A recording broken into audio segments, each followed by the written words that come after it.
now know that the Soviet Union, not content with Dr. Castro's oath of fealty, not content with the destruction of Cuban independence, not content with the extension of Soviet power into the Western Hemisphere, not content with a challenge to the inter-American system and to the United Nations Charter, has decided to transform Cuba into a base for communist aggression, into a base for putting all of the Americas under the nuclear gun, and thereby to intensify the Soviet diplomacy of blackmail in every part of the world. The United States' answer to what Adlai Stevenson termed Soviet blackmail in Cuba was a quarantine of all offensive weapons being shipped from Russia to that island fortress. The U.S. threw up a steel fence prepared to stop any vessel carrying materials of war. In Cuba itself, 100,000 men were put under emergency orders as they had been during past invasion scares. The waterfront in Havana and along other parts of the coast bristled with gun emplacements as the Cuban regime waited to see what their bosses in the Kremlin were to do. Cuba became the focus of world attention. Here centered the most critical threat of global war since the surrender of Germany 17 years ago.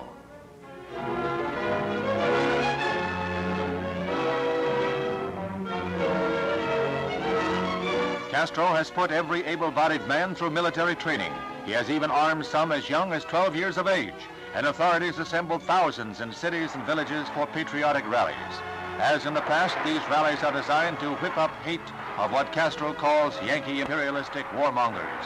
To suggestions that a UN team inspect missile sites, Castro said that they had better come ready for combat. He went on to call President Kennedy a pirate for setting up the quarantine. The United States arrived at the decision for an arms blockade after studying reconnaissance photographs made with high-powered cameras from planes flying several miles from the Cuban coast. These cameras are described as capable of spotting a golf ball on a putting green from 40,000 feet. Literally, thousands of pictures can be made on each flight by these planes, and they are studied by photo interpreters who are capable of analyzing details that an untrained eye would miss. Here, for example, is a medium-range ballistic missile base that has been labeled by these specialists. Suddenly, the veil is torn from the Russian secrets.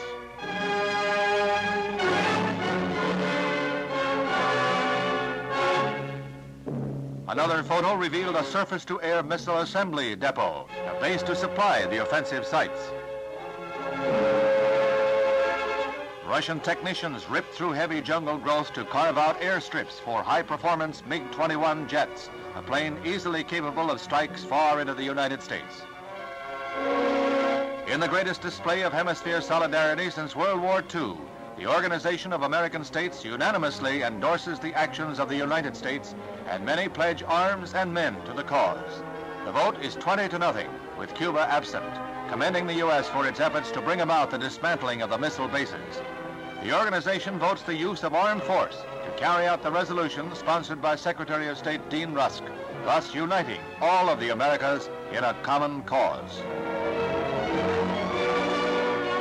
Meanwhile, the United States continues to reinforce its Cuban base at Guantanamo Bay, the naval depot that Castro wants the U.S. to give up.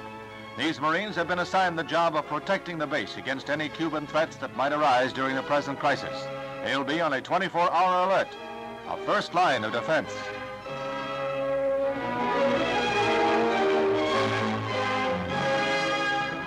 The United States went to the UN Security Council for a resolution calling for a withdrawal of all offensive weapons from Cuba. A delegation from the island heard adjutant call on both sides for a 3-week freeze, but the Secretary General was told that President Kennedy wants the missiles scrapped first. Valerian A. Zorin's boss, Khrushchev, proposed that the U.S. withdraw its vessels and he would stop shipments. President Kennedy's missile scrapping demand was his reply. The U.S. resolution was firm and strongly worded. Mr. President, I am submitting today a resolution to the Security Council designed to find a way out of this calamitous situation.